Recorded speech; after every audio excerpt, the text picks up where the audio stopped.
course, thank Kristen for being so brave to share her story. If you or someone you know is in need of assistance, we encourage you to contact the National Suicide Prevention Hotline, 1-800-273-TALK. Also, show of hands right now, anyone who's willing for someone to come and talk to them, please put your hand up in the air. If you're willing to be a person that someone comes and talks to. All right, give yourselves a round of applause. Thank you.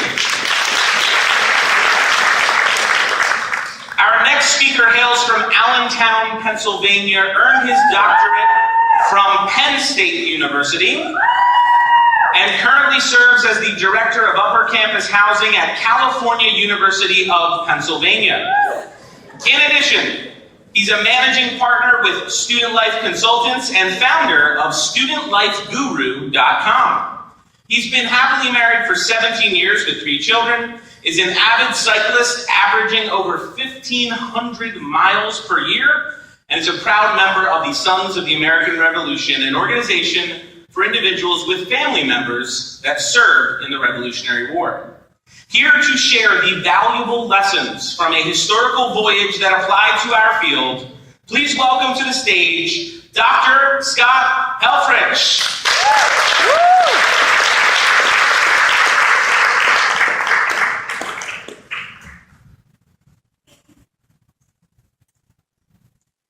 As student affairs professionals, we face many challenging issues in our field.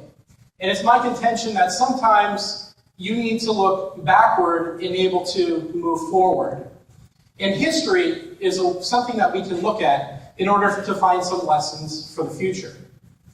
I'm going to share with you a spectacular story of courage and leadership of Sir Ernest Shackleton.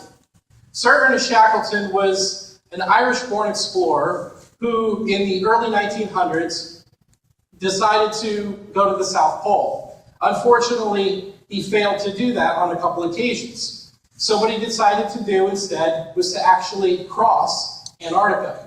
So what he did was he raised public funds, put an ad in the newspaper, men wanted for hazardous journey.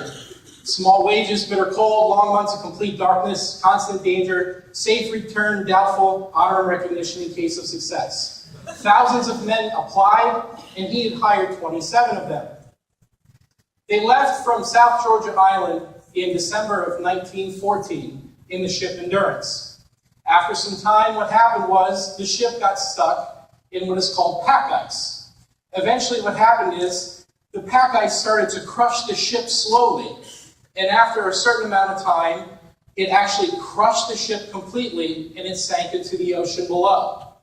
Now, Shackleton had previously ordered the men to take all the supplies and get them off the ship. They lived on the pack ice, which was the open ice, for approximately 5 months. They spent their time racing dogs, they played soccer in the snow, they even hunted seals. They did this for a while until it became so dangerous that the ice started to break up. And when it broke up, they couldn't stay there anymore. So what they had to do was they had to get into the lifeboats that they had salvaged from the Endurance. After a couple of days, they got in the boats and they traveled to a deserted island called Elephant Island. They were out there by themselves. There was no way to get out of there unless they did something drastic.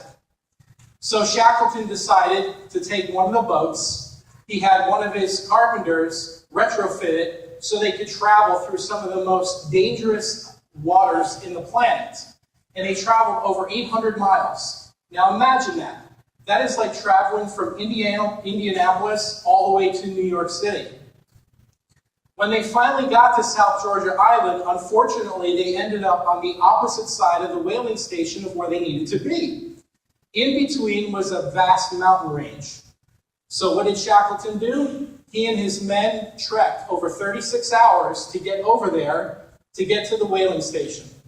Once they got to the whaling station, Shackleton immediately got to the point where he needed to get the men off of Elephant Island. So he got a ship, a tugboat from Chile, and spent numerous times in over 3 months to get the men back. When he finally came to the shore, he yelled, "Is everything okay?" And all the men yelled, "All's well." It is a fascinating story A fascinating story of courage and determination. It took over 2 years for those men to get back, and not one of those men died. It is a great testament to courage. So what does that have to do with us? With a man that lived 100 years ago.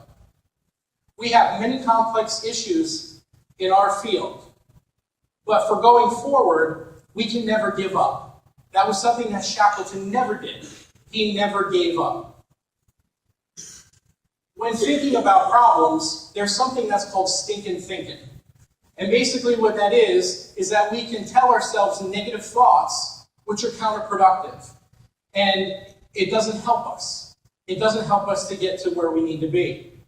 And Shackleton had an overarching thought and philosophy, and that was, there was always another move. Let me say that again. There is always another move.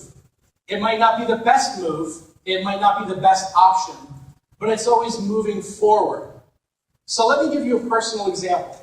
When I defended my dissertation proposal 5 years ago, I sat in front of my faculty, and they said to me, you know what, we think you need to know some, more complicated statistical analysis. I never heard of multivariate analysis, and I kind of freaked out. And stinking thinking said, oh my God, I'm not going to finish. I'm not going to get my doctorate. People are going to laugh at me. So I sat there on my way home, and I said, and this is the God-honest truth, what would Shackleton say? And Shackleton would say, there was always another move. There's always one step, another step you can take.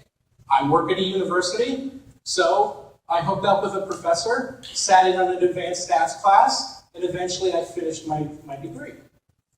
Now Shackleton, not only was he about making the next move, but he was also a servant leader. One of his men said his great strength lay in the honesty of his selflessness. Men trusted him. You all, as student affairs professionals, are servant leaders. You serve your students, your community assistants, your custodial staff, your maintenance staff, your assistant directors. You are servant leaders. Continue to be servant leaders to the people on your campus. My challenge for you is this. What is your next move? What is your next move? So I want you to do 2 things. I want you to consider, and I want you to commit. I want you to consider what is your next move, and I want you to commit to that. I want you to tweet me what your commitment is. It might not be today, you might not know today, you might not know tomorrow, you might not know next week, but I want you to commit to what your next move is. Thank you very much.